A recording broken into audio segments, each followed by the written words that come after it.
દારૂ પીવે છે, આ તમારી પોલીસ સાથે દારૂમાં સાઠગાંઠ છે, આવું કહે અને મને ઉકસાવી અને વિડીયો બનાવી દે. એ બધું લાઈવ આપણી પાસે મીડિયા સાહેબ એક સાહેબ એટલે હવે આપણે પોલીસ તપાસ કરવાની થાય. એવું કે કચેરીમાં દારૂની બોટલ પડી, મેં અહીં આજુબાજુ પોલીસની સાહેબ હાજરીમાં પોલીસને મેં બતાવેલો છે. અત્યારે જે દારૂની બોટલ પડી છે અત્યારે મેં બતાવેલી છે. હા, અને તપાસ તટસ્થ કરવાની થાય અને તપાસ તટસ્થની અંદર આપના સીસીટીવી ફૂટેજ મારફતે કરવાની થશે. હું બોલું કે આ ભાઈને સાંભળવાના રહેશે. બરોબર, તમે તટસ્થ તપાસ કરો. જે ભી કોઈ પણ આમાં વ્યક્તિ એમની સંડોવાયેલો હોય, એ મારી કચેરીનો વ્યક્તિ હોય કે કચેરીનો વ્યક્તિ ના હોય, બરોબર એની સામે કાયદેસર કાર્યવાહી કરો. બરોબર. અને જો આમાં કોઈ મારી કચેરીનો વ્યક્તિ સંડોવાયેલો ના હોય તો આ છેલ્લે આ બધા જ અરજદાર છે. ભાઈ તમે આવી જાઓ, બધા અરજદાર બહાર, બધા અરજદાર બહાર આવી જાઓ. તમે અરજદારો બહાર આવી જાઓ. છેલ્લા 1.5 કલાકથી આ અરજદારોનું કામ ઊભું રહી ગયું છે.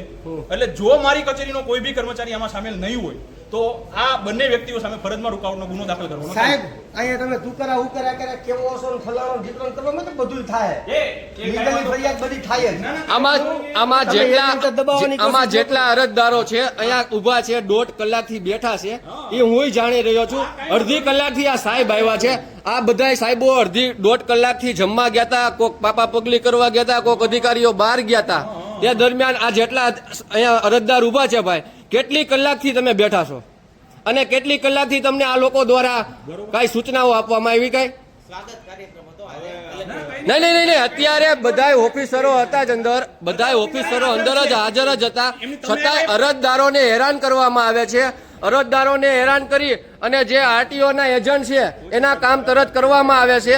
આરટીઓના એજન્ટોના જેટલા બિલ લીધા છે એ મારી પાસે વિડીયો પ્રૂફ સાથે છે. તમે ભાઈ આ જેટલા બધા ઊભા છો, કેટલી વારથી ઊભા છો? આમાં અમુક જે મેન એના હોદ્દેદારો છે, જે આરટીઓ એજન્ટ છે, સીધા આવીને ચેમ્બરમાં ઘરી જાય. તમે નથી જોતા? તમારા કામ કેટલી વારથી અટકાવેલા છે?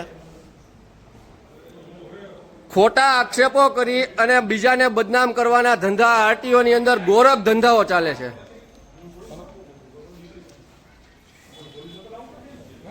સોલ્યુશન સાહેબ વ્યવસ્થિત આવી જશે.